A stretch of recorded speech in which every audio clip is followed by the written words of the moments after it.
You found us. Thanks for finding us. It's the WTOP Huddle. I'm Dave Johnson along with George Wallace, Dave Preston, Rob Woodfork, Chris Cichon. Yeah, we always huddle up and we talk, well, whatever we want to talk about. It just so happens to be football this time of year. Of course, the NFL trade deadline is this week. But Washington, we didn't get a bye week, but Washington did get a bye week and a chance to play the Giants. That seems like a nice gift to get the Giants right out of a bye week, well-rested, a Giants team that has to play on Monday night. So I'll just open up the conversation. That's a guaranteed win. Go ahead and get your discount on your pizza next Monday or whatever the deal is, because the way this Washington team is playing, and I'm not saying they're cruising, but I think we've seen enough improvement that they shouldn't have lost to the Giants the first time.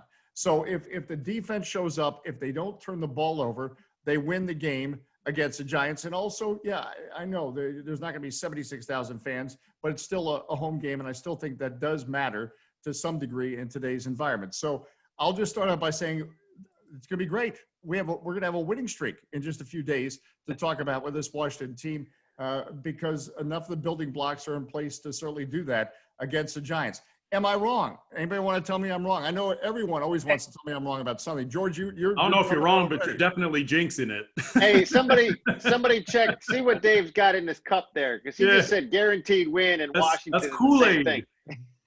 Yeah, well, and I was the same guy that was saying Ron Rivera was making all the wrong decisions when he mentioned Wayne Haskins. So it just goes to show you I can change my mind. Which way is the wind blowing? George, tell me I'm wrong or am I right? Is this guaranteed? No. Hey, you know what? Listen, though, I think that you're right about the team. They should not have lost to the Giants the first time. You're right about that. And I think that the confidence, that's what you heard a couple of the players say last week. They wish they could have gone out this week and played the Giants because of the confidence level and because of the momentum they have after that Dallas win. So it's going to be interesting to see if they can pick right up after that. But they should not have lost the first game to the Giants. Kyle Allen now has another week in this offense, and I fully expect a different team to come out, as you mentioned, against the Giants this week because, look, I think that they saw what this offense can do and the defense can do against, and maybe they just had to see it against a team, in the division like they saw against the Eagles to see it work and get that confidence, and the way they bounced back after the missed 2-point conversion. I mean, they could have gone a number of different ways against Dallas, but I think this team is now playing with that much more confidence, and I fully expect them to come out and take care of the Giants in a manner that they should have the first time. I expect the defense now with the confidence. Kyle Allen with the confidence. Jerron Christian should be back maybe along that offensive line. So I expect them to be a different team this week against the Giants. You are correct, Mr. Johnson. And again, don't turn the ball over. Unless you're playing the Cowboys, you can't win in the NFL turning the ball over. As we're still trying to get over that great Sunday night classic that kept Rob up late at night. Look at how this aged me. Look at how that game aged me. I'm 25. I watched that game, and it aged me. Yeah, that's your fault. All right, in your NFL recap, you really said you'd rather have Tabasco sauce rubbed in your eye like Mike Nolan had? It would have been better for my eyes if you just hit me with Tabasco glasses instead of having to watch that game last night. But I mean, such is the state of the NFC East. And that's why I'm not super confident that Washington's going to beat the Giants, because you've just listed all the reasons on paper why they should win and why they will win and all of this. And how many times I've watched this team for over 30 years. How many times have we gone into games, said that they are the favorite and they should win and this team isn't good and all that, and then they go out and lay an egg? This just feels like one of those trap games where everybody's confident and everybody says we're good and we've turned the corner and we beat Dallas really badly and, it's our division to win. And then they go out and turn the ball over 4 times or something crazy happens, like what happens to the Falcons and the Chargers all the time at the end of games. They should win. And that's the extent of my level of confidence. Hey, but Rob, here's what I'll say. I'll say the trap game, and I don't use trap game. They lost to a winless team 2 weeks ago. You know what I mean? Against the Giants. You could say, I could look at that saying they screwed that up. That's a game they maybe overlooked. Right. Well, see what happens. You give Rob one bad Sunday night, he's in a bad mood, and he's throwing the party. I had a guaranteed win, and now I think we're going to move the franchise. Chris, help us out here. You got the Washington Monument in the background. Do you believe or no? Dave, I disagreed with your take on the home field being a factor. Two examples this past weekend.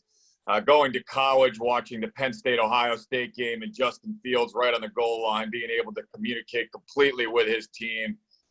If that's a whiteout in Penn State, I think perhaps they win that game. And then in Baltimore, I think it's a different result if the Raven Nation is there cheering them on, but the Steelers go in there and they win the game. I don't think it really matters whatsoever. Unfortunately, it's sad. It was sad for me to watch the Dalvin Cook jump and do the Lambeau leap and be no fans there, but I just think that's kind of the state we're at now. There is a line already out on this Washington football team Giants game. 3.5 Washington is favored. So I think Vegas kind of seems to express the same optimism you do, Dave. So, you might be right. They might be rolling. Well, and I agree with you about no fans. That is different. But I do think the whole bit about traveling does give you a slight advantage. I'm not saying it's the difference in what gives it a part, but it's good that you disagree with me and point out all the facts why I'm wrong, because it's going to be a long list. I'm telling you, Dave Preston, bring some sense to all this. You brought up the home field advantage in the past, or the time change, or things like that. Yeah, he's all about what time it kicks off and rest. Like that's his angle. I love it. This, my friends, is the classic Vegas play where the team that plays on Monday Night Football has to travel the following Sunday. That happened, I believe, just a few weeks ago with Dallas making the journey to FedEx Field. And it was not close. So you would think that would be the case. But a drive down from New Jersey is not the same as flying from Dallas. And if there's anything that this Washington football team has showed us over the first 7 games of the season, it's that you can't really get a solid beat on them. Yes, they're playing much better. Yes, they have the right quarterback running the offense right now, and Kyle Allen, as opposed to the Dwayne Haskins experiment. And yes, the defense should be better. They have looked better, but the defense has played probably 2 solid games all season, maybe 2.5 if you count the Giants game. And I just don't exude confidence on this team until they start to prove it consistently. I could easily see them falling to 2-6, no matter what happens with the Giants on Monday Night Football. And there's something to be said about the NFC East getting all of these primetime games as of late. The Sunday night game with Dallas and Philly, the Thursday night game with Philly and the Giants. Readership, young kids reading has just skyrocketed because they would rather do anything. Dishes are getting done in households across the nation because don't make me watch the NFC East. I'll clean the gutter. I'll do anything. I think we're seeing the benefit of NFC East football everywhere. And actually, I actually tweeted that same sentiment last night. Because the schedule makers continue to put, this was the first year in a long time that they finally wised up and stopped putting Washington on Monday night. It is long told how bad they are on Monday Night Football. And they're like, all right, let's not put them on Monday night this year. And it only took them like a decade to figure that out. And it should be across the NFC East. None of the teams in this division was projected to do anything special. Dallas is annually overrated. But still, I understand putting them in primetime because they're America's team. I'm still waiting for my vote, by the way.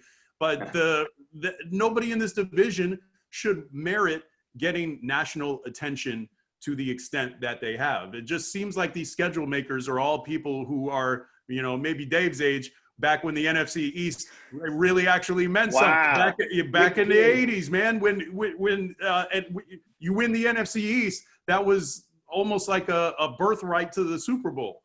That hasn't been the case in 30 years. Here's Tabasco sauce in your eye. I caught that comment. That was.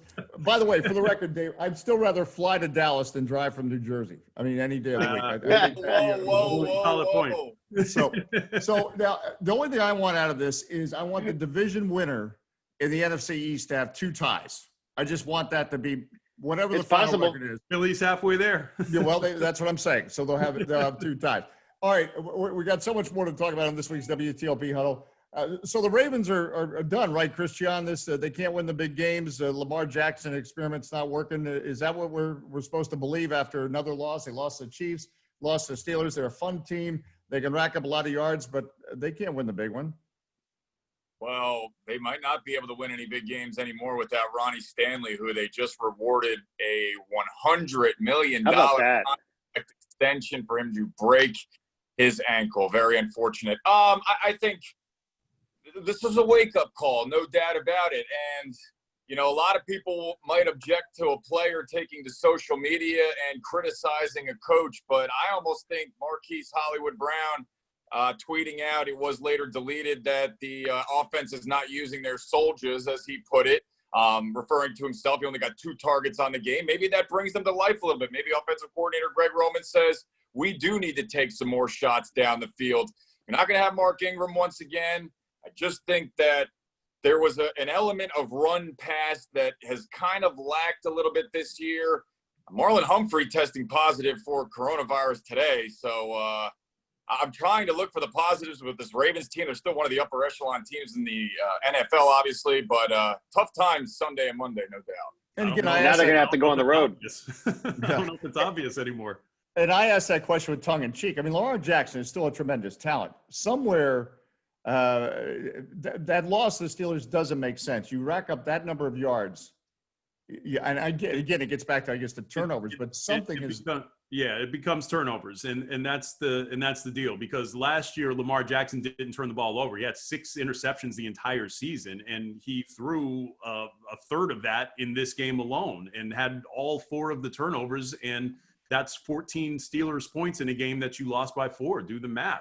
I mean, they outrushed him. What was the number? 265 to 48. You ran for 265 yards on the Steelers, historically, presently, otherwise. That is mind-boggling dominance. And that's what Harbaugh said yesterday was, you know, we dominated in some ways. They dominated in some ways.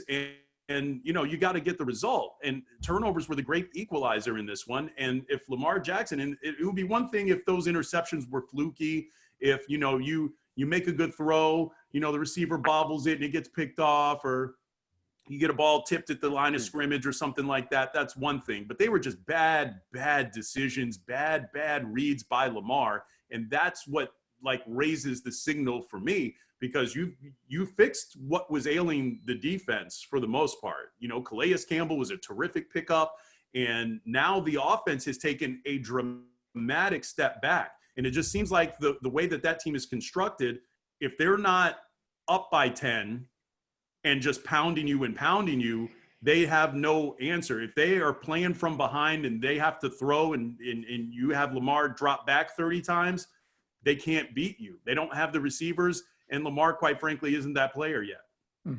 But that can be fixed, though, right?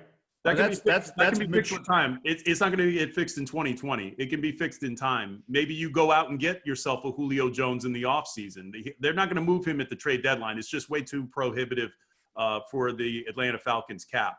And quite frankly, I don't think the Ravens can afford it either. I don't know their cap number off the top of my head, but I'm pretty sure they're pretty tight up against the cap. But you can clear some things out next year and maybe get yourself a Julio Jones and maybe make that offense a little bit more two-dimensional. All right, and let's go into our 2-minute huddle, which may not be 2 minutes because we tend to be long-winded, but here we go around the NFL. Dave, Preston, what's on your mind around the NFL? Anything you want to get off your chest? I can see it burning in you.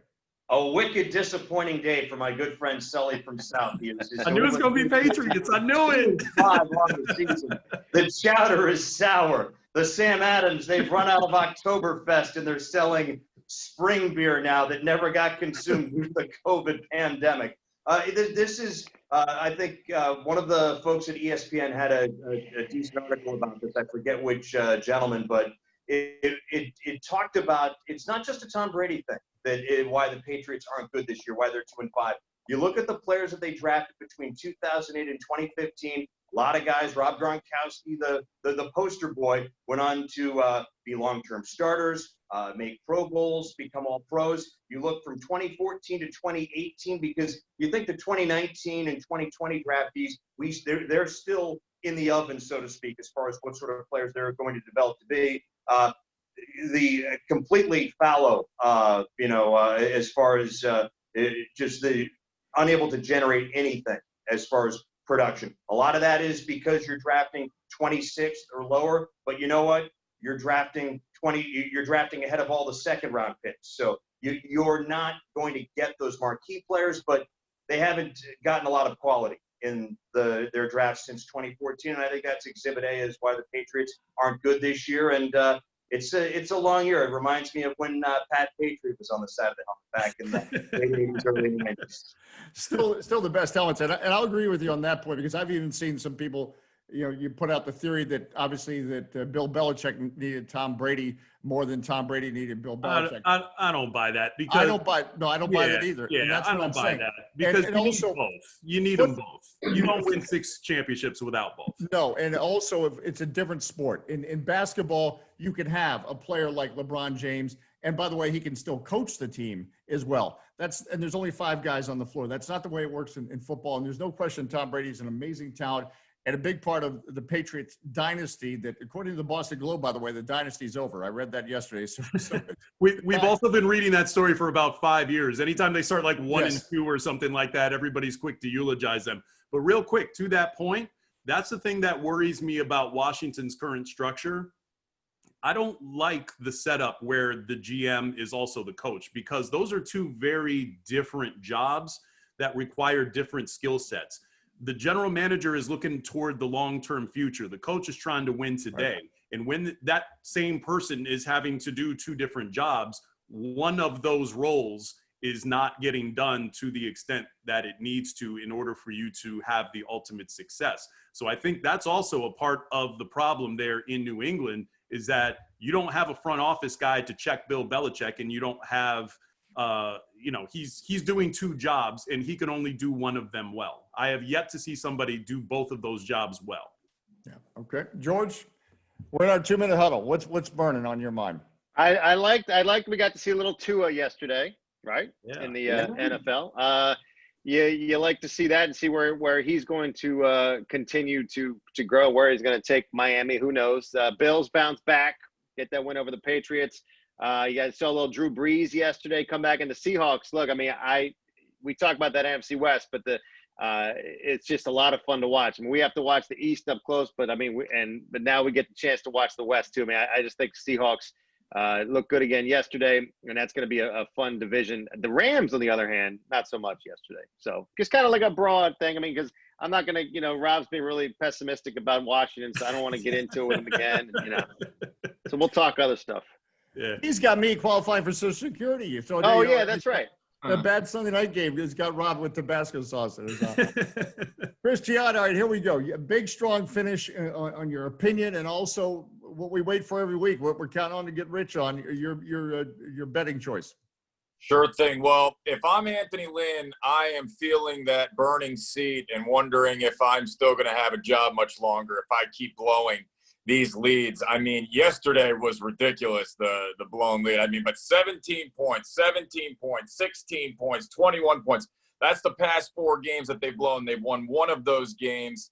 At what point do you say that the head coach does not have his guys prepared to play in critical situations? I mean, I don't think mid-firing this season, especially when guys like Adam Gase are still employed when they don't even have 1 win, is necessarily the move. But I just think that it's just kind of inexcusable to continue to just blow leads like this. I mean, I know these opponents you're playing but like Denver, I mean, Denver had nothing going offensively. They had 3 points in the first half, and all of a sudden Drew Lock comes to life and brings in Drew Lock of all people. I don't think he's outstanding. I mean, he's good young player, but to put 21 up on your defense like that, I mean, that's just embarrassing.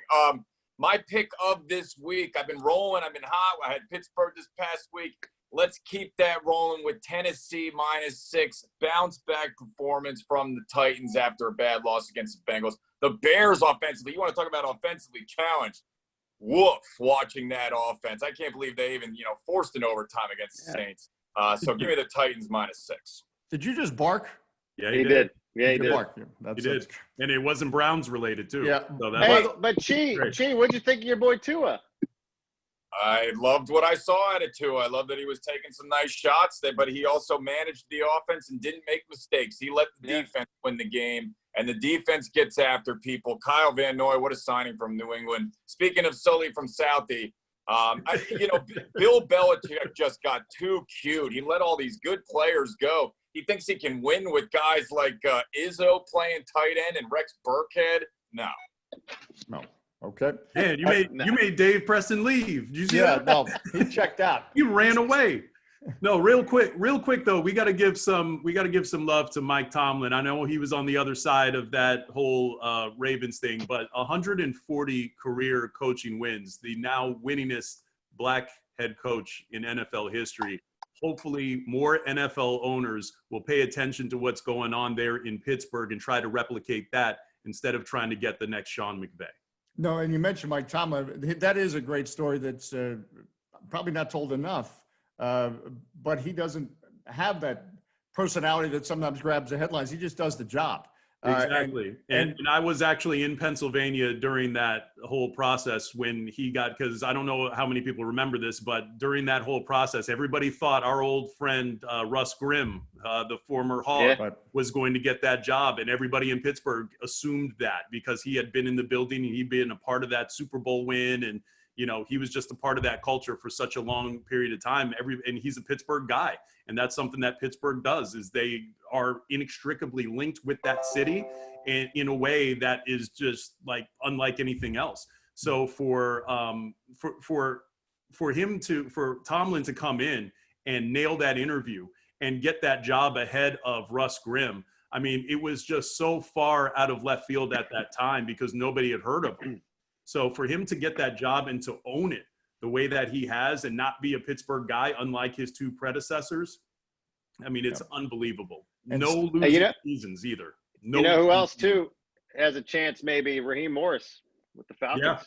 Yeah. And actually, that's how Raheem Morris got that Buccaneers job, because they were like, we had Tomlin in our building and we let him go. If this guy's Tomlin, we need to bump him up. And I don't think he was ready for that job at that time. I hope Raheem Morris gets another opportunity, because I think that he can be that kind of guy if he's in the right organization.